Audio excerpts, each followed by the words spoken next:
Assalamu alaikum. I'm Fahad Munir, and since before the lockdown of the university due to Corona, we were having the chapter of demand and supply in economics जो हमने complete किया था. हमने आपको बताया what is a demand, law of demand, what is a supply, law of supply, what is an equilibrium. And I hope so that you have covered those topics in the span of time जिसमें कि हमारी अभी classes नहीं हुई हैं. तो जब तक यूनिवर्सिटी ओपन नहीं होती हम ऑनलाइन अपने सिलेबस को फर्दर एक्सटेंड करेंगे. और इस सिलसिले में मेरी आपसे गुजारिश है कि जो चैप्टर्स आपने कवर कर लिए हैं उन चैप्टर्स को, माइकल पार्किन की जो बुक हम फॉलो कर रहे हैं, उन चैप्टर्स को अच्छी तरह ग्रिप करें.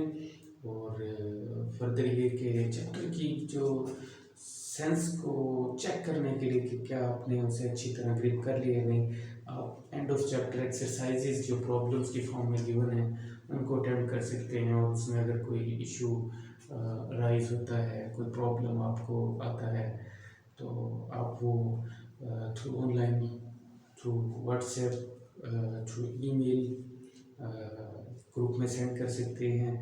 और उसमें मैं आपको जो हेल्प कर सकता हूँ वो करूँगा ताकि आप अपनी better understanding of the economics develop करें. इंट्रोडक्शन टू इकोनॉमिक्स में जो नेक्स्ट चैप्टर हम आज डिस्कस करने जा रहे हैं, स्टार्ट करने जा रहे हैं, that is related to measuring the national income. Chapter number 4 है. और ये चैप्टर स्टार्ट ही उस कॉन्सेप्ट से होता है जो कॉन्सेप्ट हम 1 से 2 बार अपने लेक्चर में इस्तेमाल कर चुके हैं. And that concept is gross domestic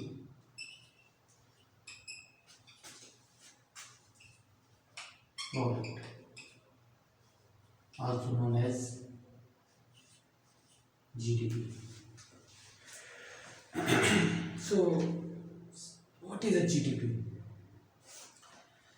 Basically, if you want to define the GDP, quite easy words. तो basically GDP असल में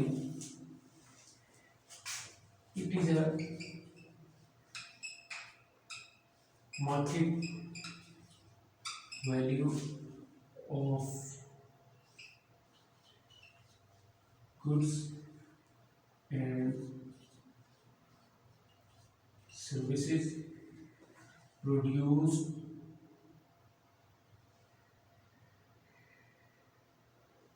in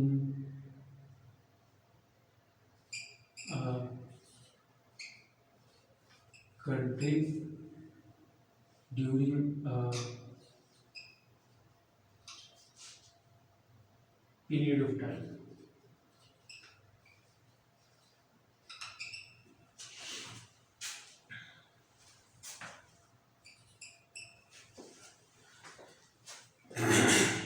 ये इसकी बेसिक डेफिनेशन है जिसे मैंने ब्रेक करके लिखा है. 4 डिफरेंट इसके पार्ट्स बनाए हैं. Basically GDP is a market value of goods and services produced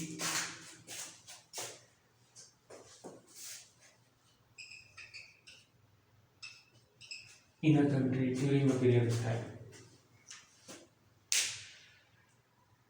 अब इसी डेफिनेशन को ज़रा हम एक्सप्लेन करेंगे तो हमें इसकी सेंस क्लियर होगी कि हम जीडीपी कैलकुलेट क्यों करते हैं और कैसे करते हैं. सबसे पहले आप आ जाए market value.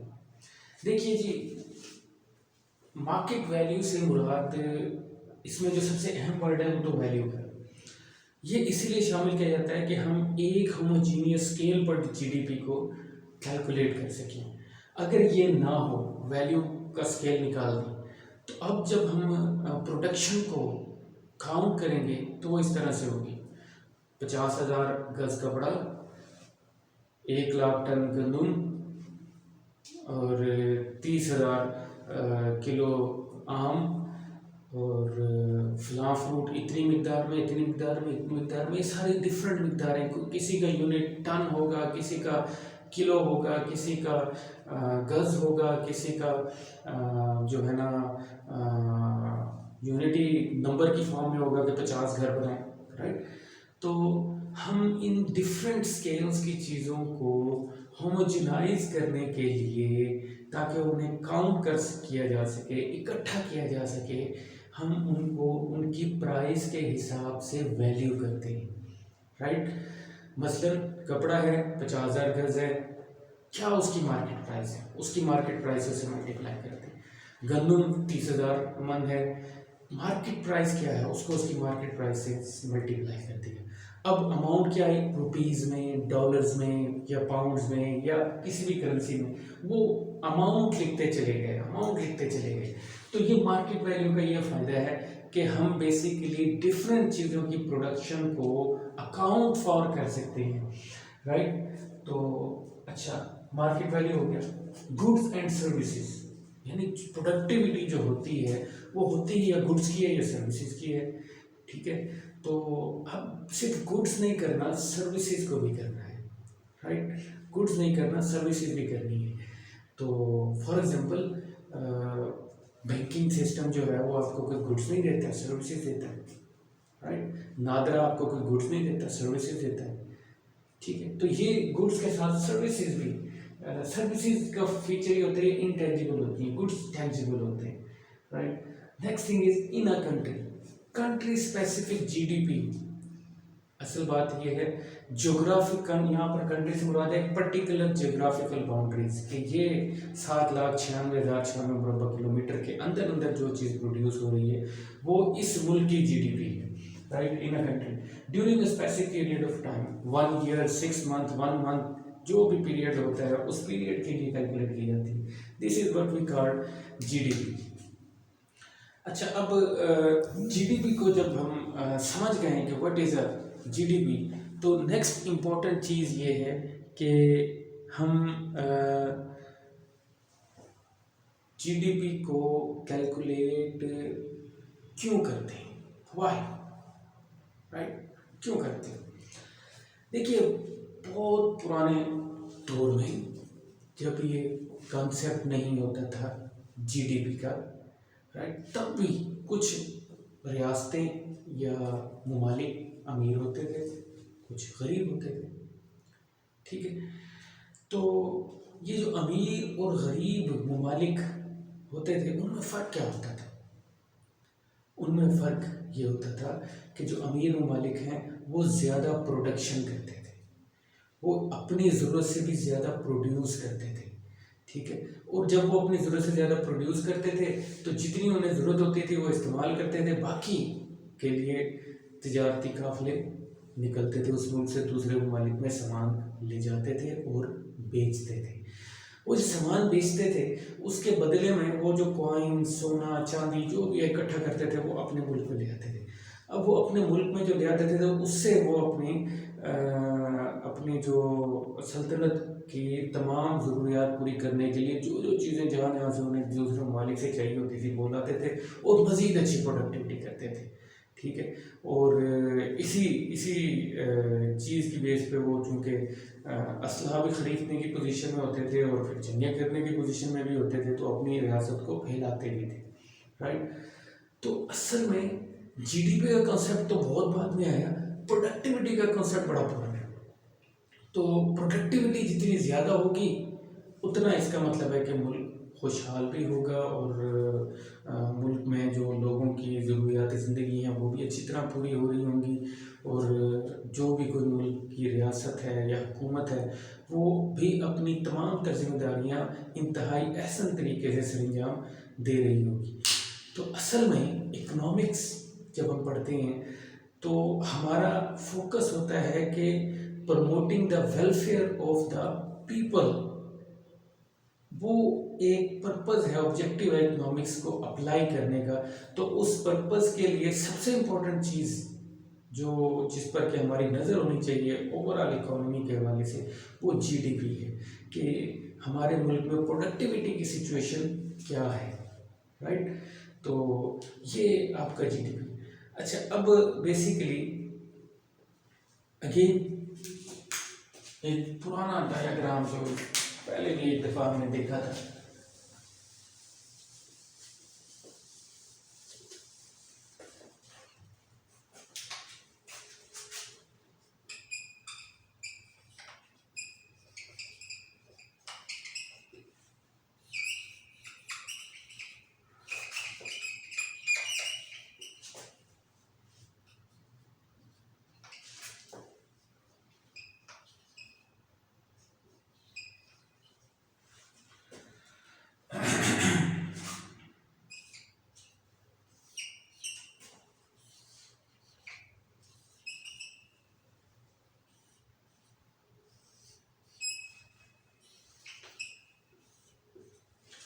Circular flow of national income, basically दो मार्केट्स हैं,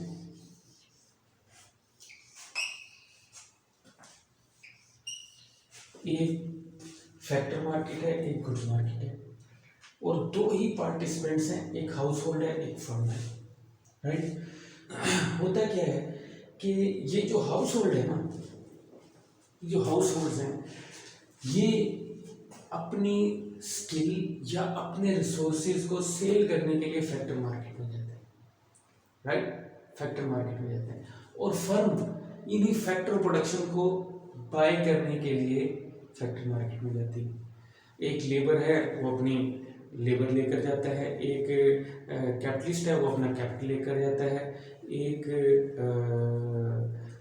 अपना लैंड ओनर है, वो अपनी लैंड लेकर जाता है, एक एंटरप्रेन्योर है, वो एंटरप्रेन्योर स्किल फैक्टर मार्केट में सेल करता है और उसके बदले में रिवार्ड देता है, राइट। तो ये फर्म इनसे ये फैक्टर्स बाय करती है, हायर करती है और प्रोडक्टिविटी करती है। ये जो प्रोडक्टिविटी करती है गुड्स एंड सर्विसेज की, वो गुड्स मार्केट में सेल होते हैं।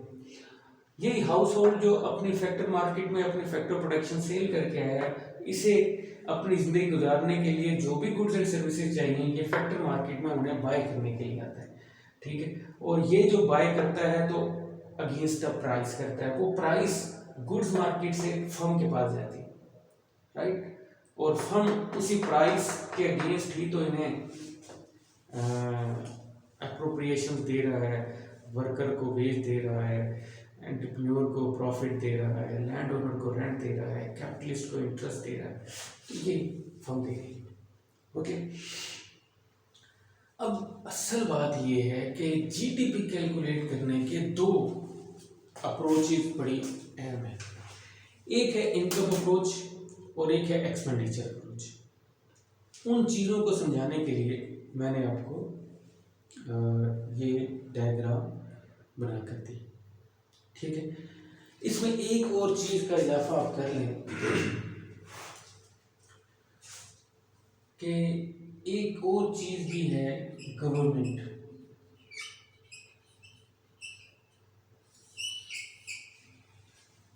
ये जो गवर्नमेंट है, ये असल में हर लिहाज से आपकी जिंदगी में शामिल है, राइट, और इस पूरे circular flow of national income में भी इसका एक रोल है, राइट। वो इस तरह से कि जब आप फैक्टर मार्केट से इनकम लेकर आ रहे होते हैं, राइट, तो उस इनकम में से कुछ इनकम हुकूमत ले जाती है, राइट। कैसे ले जाती है? टैक्सेस की फॉर्म में। गवर्नमेंट हाउस होल्ड से टैक्सेस की फॉर्म में कुछ इनकम ले लेती है, यानी आपके जो इनकम आप अर्न करते हैं उस पर जो इनकम टैक्स देते हैं वो गवर्नमेंट ले जाती है। फर्म्स जब ये कुछ अर्न करते हैं, चाहे वो प्रॉफिट हो, फर्म का प्रॉफिट होता है, उसमें से भी गवर्नमेंट अपना हिस्सा लेती है टैक्सेस की फॉर्म में। ये जो गवर्नमेंट आपसे टैक्स कलेक्ट कर रही है, इस टैक्सेस से गवर्नमेंट थ्रू फर्म या खुद से आपको गुड्स एंड सर्विसेज देती है। सड़क बना दी, हॉस्पिटल बना दिए, स्कूल बना दिए, कॉलेज बना दिए, ठीक है। गरीब लोगों को इनकम सपोर्ट डायरेक्टली भी देती है गवर्नमेंट, ठीक है। Railway, electricity distribution network, gas distribution network, ये तमाम चीज़ें गवर्नमेंट आपको पहुंचाती है। तो गवर्नमेंट कोशिश करती है कि वो गुड्स एंड सर्विसेज सप्लाई करवाए आपको या करे, राइट। आपको भी, हाउस होल्ड्स को भी, फर्म्स को भी, जो इंफ्रास्ट्रक्चरल रिक्वायरमेंट है गवर्नमेंट देती है, राइट। तो अब अगेन मैं उस पॉइंट पर आता हूँ कि नेशनल इनकम कैलकुलेट करने के दो मेथड हैं, एक है इनकम अप्रोच, एक है एक्सपेंडिचर अप्रोच। हम पहले इनकम अप्रोच की तरफ जाते हैं, ठीक है। इनकम अप्रोच, फैक्टर मार्केट से जो भी इनकम हाउस होल्ड की तरफ जा रही है वो तमाम इनकम को जमा कर ले, यानी किस आदमी ने कितना कमाया। गवर्नमेंट आपसे कहती है ना, टैक्स रिटर्न्स फाइल किए गए, तो गवर्नमेंट को उससे पता लगता है कि आप कितना अर्न कर रहे हैं। ठीक है, तो तमाम लोग टैक्स रिटर्न्स फाइल करें तो इनकम अप्रोच से बहुत आसानी के साथ जीडीपी कैलकुलेट की जा सकती है। दूसरा है एक्सपेंडिचर अप्रोच। गुड्स मार्केट में जितना पैसा आ रहा है उस पैसे को काउंट कर लेते हैं। जितने भी लोगों ने कुछ कमाया है ना, उन्होंने अपना वो पैसा जो है वो कहीं ना कहीं खर्च किया, या उन्होंने गवर्नमेंट को टैक्सेस दिए, या उन्होंने इन्वेस्ट किया, सेव कर लिया अपने पैसे। राइट, सेव करने के बाद इन्वेस्टमेंट की जाती है। नॉर्मली सेविंग को घर पे तो नहीं रखना चाहिए, उसे कहीं चैनलाइज करना चाहिए, मोबिलाइज करना चाहिए। तो ये 3 चीज़ें सो सिंपल कि अगर आप एक्सपेंडिचर अप्रोच पर चलेंगे तो आपकी national income y would be equal to consumption plus investment plus governmental spending या गवर्नमेंटल रेवेन्यू जो भी कर ले प्लस नेट एक्सपोर्ट।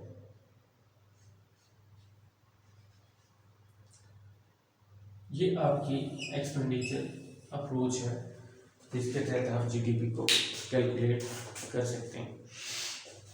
यहाँ से सी क्या है? सी है आपका कंजम्पशन एक्सपेंडिचर, क्या जो पैसे आपने लगा दिए अपनी ज़रूरतों पर।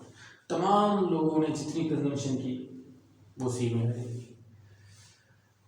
इन्वेस्टमेंट, जितनी डोमेस्टिक इन्वेस्टमेंट हुई, डोमेस्टिक प्राइवेट इन्वेस्टमेंट हुई, लोगों ने जो पैसा बैंक में रखवाया, ठीक है, लोगों के बैंक डिपॉजिट्स में जो चेंज आई, ठीक है, या लोगों ने मज़ीद नॉन कंजम्पशन आइटम परचेज किए, ये तमाम चीज़ें जो उनकी हैं ये इन्वेस्टमेंट्स में आएंगी। और वो तमाम इकोनॉमी की इन्वेस्टमेंट आई डोनेट कर रहा है आपकी नेशनल इनकम में।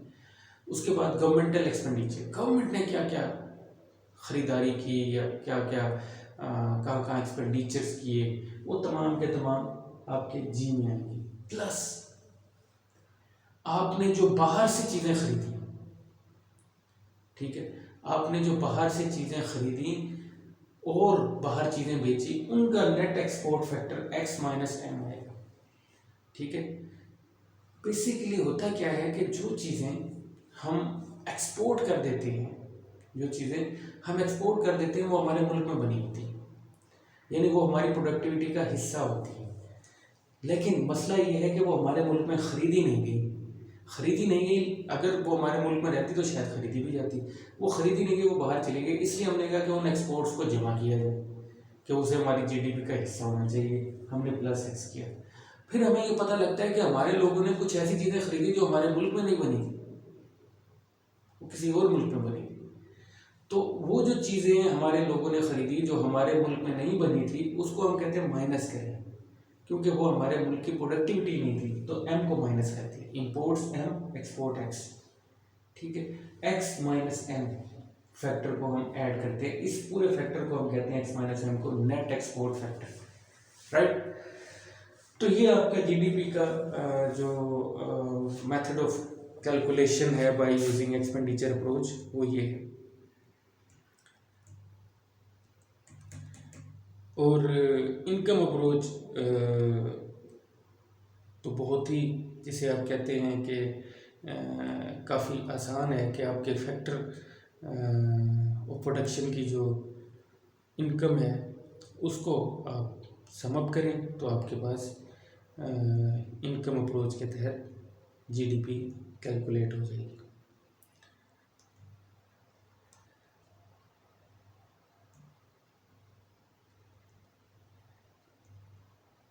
For the time being, I would like to tell you about types of income जो हमारी जीडीपी में काउंट की जाती है, उसको मैं बताता चलूँ कि first of all compensation of employees है, कि जिन लोगों ने काम किया उनकी जो सैलरीज उन्हें दी जाती हैं वो आपकी इनकम अप्रोच में आती हैं। फिर इंटरेस्ट, जिसे आप नेट इंटरेस्ट कहते हैं, वो भी किसी की इनकम बन रही है जिसने मतलब कैपिटल प्रोवाइड किया है, वो इनकम है। उसके बाद रेंटल इनकम, जो रेंट के तौर पे लैंड के रेंट को कंपनसेट किया जाता है, वो रेंटल इनकम कहलाती है। उसके बाद कॉरपोरेट प्रॉफिट्स, ये जो कॉरपोरेट प्रॉफिट है ये फर्म का या जिसे आप कहते हैं एंटरप्रेन्योर का रिवार्ड होता है। इसके अलावा सिर्फ यही काफ़ी नहीं है, कुछ ऐसी कंपनीज भी काम कर रही होती है, कुछ ऐसे बिजनेस भी होते हैं जो कॉरपोरेट फॉर्म में नहीं होते, तो वो प्रोप्राइटर्स इनकम में आ जाते हैं, चाहे पार्टनरशिप के थ्रू उनके जो भी। तो ये तमाम चीज़ें इनको हम ऐड करते हैं तो ये हमारी नेट डोमेस्टिक फैक्टर इनकम बनती है। इस नेट डोमेस्टिक फैक्टर इनकम में हम जो इनडायरेक्ट टैक्सेस हैं उनको ऐड करते हैं, इनडायरेक्ट टैक्सेस को ऐड करते हैं और सब्सिडीज को माइनस करते हैं। ठीक है, फैक्टर इनकम में जैसा कि मैंने बताया कि आप wages plus interest plus rent plus profit इनको ऐड करते हैं। इनको ऐड करने के बाद फिर इनडायरेक्ट टैक्सेस को ऐड करते हैं और लेस करते हैं सब्सिडीज को। ये जो अमाउंट बनती है ये आपकी वही वाई बनेगा, वही नेशनल इनकम बनेगी, राइट। तो ये दूसरा मेथड है जिसे हम कहते हैं इनकम अप्रोच। तो आप इससे भी जीडीपी को कैलकुलेट कर सकते हैं। नेक्स्ट, इस चैप्टर को जब आप पढ़ेंगे तो नेक्स्ट टॉपिक जो है बड़ा इंटरेस्टिंग भी है और थोड़ा सा जिसे आप कहते हैं कि अप्लाइड नेचर का भी है। दैट इज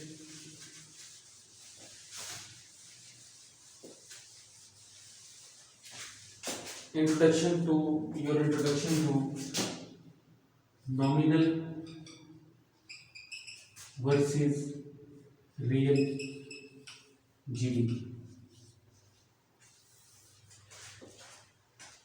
नॉमिनल और रियल जीडीपी में क्या फर्क होता है? तो पहले तो हम ये जानने की कोशिश करेंगे कि नॉमिनल जीडीपी क्या होती है। असल बात ये है कि आपको जब जीडीपी डिफाइन हमने की तो हमने बताया कि GDP is a value of the goods and services, और फिर मैंने आपको बताया कि goods and services quantity wise हमारे पास मौजूद होते हैं और हम उनकी वैल्यूएशन करते हैं।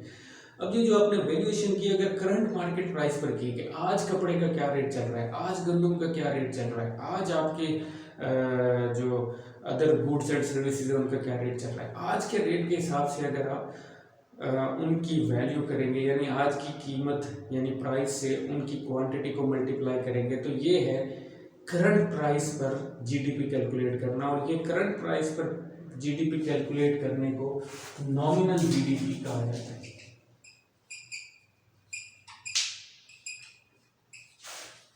Nominal GDP is equal to current price, इसको मैं P1 कह रहा हूँ, मल्टीप्लाई बाय क्वांटिटी, राइट। ये नॉमिनल जीडीपी है। मसलन ये क्वांटिटीज हैं और यहाँ पर मैं प्राइस। आपने 5000 गज कपड़ा बनाया,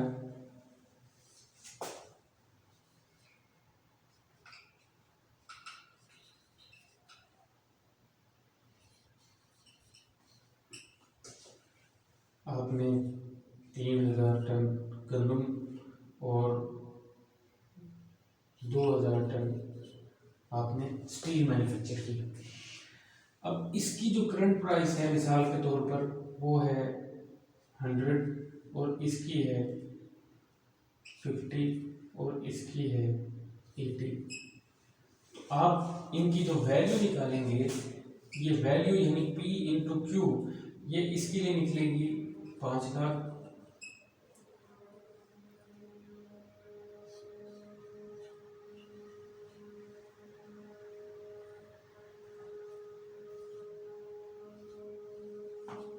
एक लाख 60,000।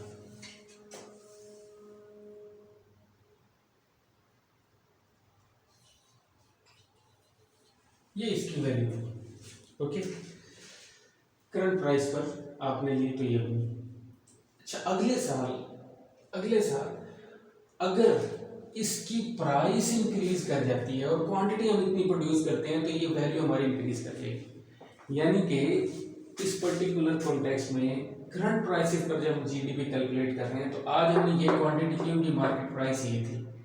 अगले साल भी हम इतनी ही क्वांटिटी प्रोड्यूस करें लेकिन मार्केट प्राइस हर चीज़ की 5% बढ़ जाए, ठीक है, इन्फ्लेशन की वजह से, तो क्या होगा कि हमारा ये जो अमाउंट है ये बढ़ जाएगा। यानी ये शो करेगा कि हमारी जीडीपी इंक्रीज कर गई है, जबकि हकीकत में हमने प्रोडक्टिविटी उतनी ही की है, सिर्फ प्राइसेस के इंक्रीज होने की वजह से हमारी जीडीपी बढ़ गई है। ये नॉमिनल जीडीपी का ये एक ड्रॉबैक आप समझ लें कि सम टाइम आपकी जीडीपी इन रियल टर्म जो है वो कम हो रही होती है, प्रोडक्टिविटी सम टाइम आपकी कम हो रही होती है, किसी वजह से इलेक्ट्रिसिटी क्राइसिस की वजह से कपड़ा कम प्रोड्यूस हुआ, लेकिन उसकी मार्केट प्राइस हाई होने की वजह से आपको लगता है कि आपकी जीडीपी उल्टा बढ़ी है, ठीक है। तो असल में जो नॉमिनल जीडीपी है वो करंट प्राइसेस पे चूंकि कैलकुलेट की जाती है, तो प्राइस इन्फ्लेशन इफेक्ट की वजह से आपकी रियल प्रोडक्टिविटी क्या रही उस बारे में आप किसी हद तक इस चीज़ से थोड़ा सा आपकी नज़र नहीं होती क्या इन एक्चुअल आपकी इकोनॉमी की क्या पोजीशन रही है। तो nominal GDP current market prices पर जीडीपी कैलकुलेट करने का नाम है। रियल जीडीपी जो है इससे मुराद ये है कि आप बेस ईयर, कोई एक ईयर बेस ईयर बनाएं और उसकी प्राइसेस को ही इस्तेमाल करें जीडीपी कैलकुलेट करने। मिसाल के तौर पे 2010 को हमने बेस ईयर बनाया, हम आज अगर जीडीपी कैलकुलेट करते हैं यूजिंग 2010 की प्राइसेस पर और अगले साल भी हम कैलकुलेट करते हैं 2010 की प्राइसेस पर, तो असल में हमें हकीकत में ये पता लगेगा कि हमारी जीडीपी कितनी बढ़ी, यानी प्रोडक्टिविटी कितनी बढ़ी। तो रियल जीडीपी से मुराद होता है कि डिफ्लेटेड प्राइसेस पर जीडीपी कैलकुलेट करना, यानी इन्फ्लेशन इफेक्ट को शामिल ना होने देना, और इस तरह से जीडीपी अगर कैलकुलेट की जाए तो उसे हम कहते हैं रियल जीडीपी। अगर आप नॉमिनल कैलकुलेट करते हैं, उसे रियल में कन्वर्ट करना चाहते हैं, तो बेसिकली आप सीपीआई से उसे डिवाइड कर दें। CPI, you know what is CPI? Consumer Price Index, right? Consumer Price Index ये एक खास इन्फ्लेशन का मैजर है, राइट। तो आप अगर नॉमिनल जीडीपी को सीपीआई से डिवाइड कर देंगे तो रियल जीडीपी आ जाएगी, रियल जीडीपी को सीपीआई से मल्टीप्लाई करें नॉमिनल जीडीपी आ जाएगी। तो बेसिकली अगर जीडीपी में इन्फ्लेशन का इफेक्ट शामिल है तो नॉमिनल है, और अगर जीडीपी में से इन्फ्लेशन का इफेक्ट नहीं है शामिल या उसे ख़त्म कर दिया गया है तो वो रियल जीडीपी है, राइट। तो रियल जीडीपी हमें हकीकत में बताती है कि क्या वाकई हमारी प्रोडक्टिविटी इंक्रीज हुई या नहीं हुई, ठीक है।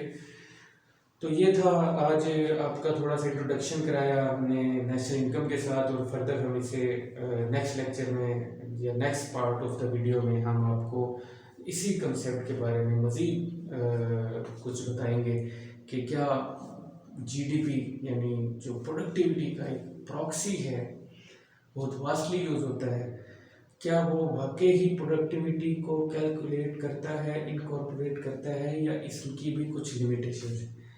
तो ये टॉपिक हमारा नेक्स्ट होगा, हम उस पर डिस्कशन करेंगे। Thank you very much.